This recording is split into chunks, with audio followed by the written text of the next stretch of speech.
Di tengah kondisi dunia yang semakin memburuk dan kebutuhan hidup yang terus meningkat, roh kekhawatiran dengan mudah menyelinap masuk ke dalam hidup orang percaya. Baik itu kepada yang tidak punya income pasti maupun yang mempunyainya. Kepada mereka yang punya banyak harta kekayaan maupun kepada mereka yang pas-pasan. Roh kekhawatiran memang tidak pandang bulu. Dia menghajar semua yang bisa dihajarnya. Suka atau tidak, dari sejak kecil kita sudah dilatih oleh roh kekhawatiran untuk bisa bertahan hidup di dunia ini. Kita sudah diindoktrinasi. Untuk bisa melanjutkan kehidupan dibutuhkan uang. Dan uang hanya bisa kita peroleh saat kita bekerja. Semakin profesi atau cita-cita kita bagus, maka uang yang didapatkan juga akan semakin banyak. Artinya masa depan kita jadi semakin aman. Bahkan untuk bisa dihargai dan dihormati orang, sangat dibutuhkan uang yang banyak. Dan sepertinya begitulah fakta sehari-hari yang kita hadapi. Kita juga sudah terlatih untuk jadi lebih menghormati orang kaya daripada orang miskin.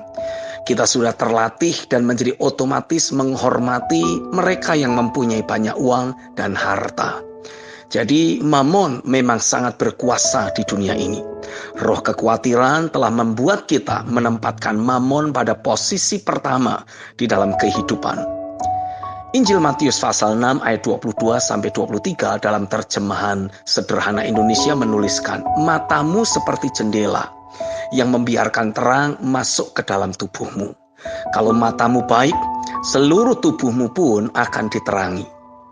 Tetapi kalau matamu rusak, karena memandang ke sana kemari dengan serakah, seluruh hidupmu akan menjadi sangat gelap. Kalau jendela tubuhmu tertutup kegelapan, betapa hebatnya kegelapan yang terjadi di dalam hatimu.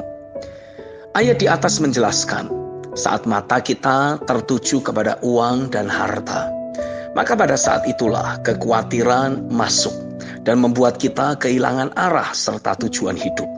Itulah yang membuat kita akhirnya melakukan sesuatu yang bukan menjadi arahan dan tujuan Tuhan.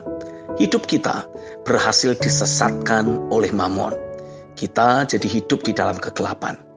Agar kita bisa keluar dari perangkap atau ranjau kehidupan tersebut, dibutuhkan konsep pikir kehidupan yang seturut dengan prinsip kebenaran firman Tuhan, yaitu percaya kepada Tuhan sepenuhnya. Bagaimana wujud konkretnya? Injil Matius pasal 6 ayat 25-34 dalam terjemahan versi mudah dibaca dituliskan, janganlah kamu khawatir tentang makanan atau minuman yang kamu perlukan untuk hidup. Juga janganlah khawatir tentang pakaian untuk tubuhmu. Hidup lebih penting daripada makanan, dan tubuhmu lebih penting daripada pakaian. Lihatlah burung di udara, yang tidak menanam atau menuai, atau menyimpan makanan di gudang. Bapamu yang di sorga memberi burung itu makan. Apakah kamu tidak tahu bahwa kamu jauh lebih berharga daripada burung? Apakah ada di antara kamu yang dapat menambah hidupnya lebih panjang karena khawatir? Mengapa kamu khawatir tentang pakaian?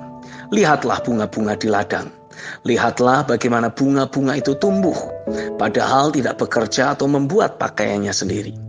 Tetapi aku berkata kepadamu bahwa Salomo, raja yang besar dan kaya itu, tidak memakai pakaian seindah salah satu dari bunga-bunga yang di ladang. Allah memberi pakaian yang secantik itu bagi rumput liar, padahal rumput itu hanya hidup hari ini dan besok dibuang ke dalam api. Ketahuilah bahwa Allah akan memberikan pakaian kepadamu lebih indah daripada itu. Janganlah terlalu kecil imanmu. Janganlah kamu khawatir dan berkata, apa yang akan kami makan? Atau apakah yang akan kami minum? Atau apakah yang akan kami pakai?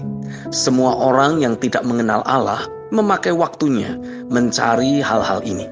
Bapamu yang di sorga tahu bahwa kamu membutuhkan semuanya itu. Jadi, carilah dahulu kerajaan Allah dan lakukanlah hal-hal yang baik yang dikehendakinya.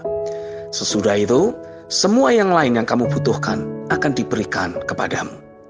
Jadi, kamu tidak perlu khawatir akan hari esok. Setiap hari mempunyai kesusahannya sendiri. Besok juga ada yang dikhawatirkan. Apa yang Yesus katakan sudah sangat jelas. Ia mau agar kita mengarahkan pandangan kita kepada Bapa. Kita kembali terhubung dengan realita Bapa. Sehingga kita bisa melihat dan menilai diri kita sendiri dari sudut pandang Bapa terhadap kita. Kita sangatlah berharga dan penting baginya. Jadi yang memikirkan dan menyediakan kebutuhan kita sesungguhnya bukanlah diri kita, melainkan Bapa di sorga.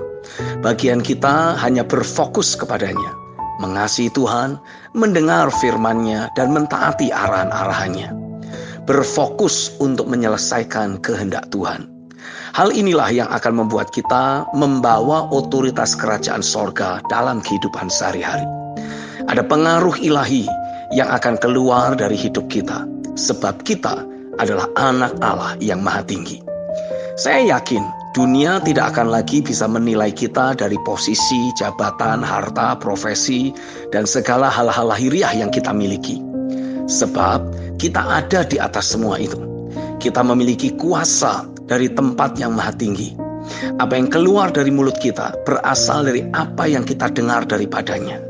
Itulah yang membuat berbagai demonstrasi kuasa kerajaan sorga termanifestasi di atas muka bumi ini. Dan apa yang Yesus lakukan di atas bumi akan sekali lagi kita lakukan. Bahkan kita akan melakukan hal-hal yang lebih besar dari yang Yesus pernah lakukan. Itulah hasil atau akibat dari keterhubungan kita kembali dengan realita keberadaan Bapa. Amin.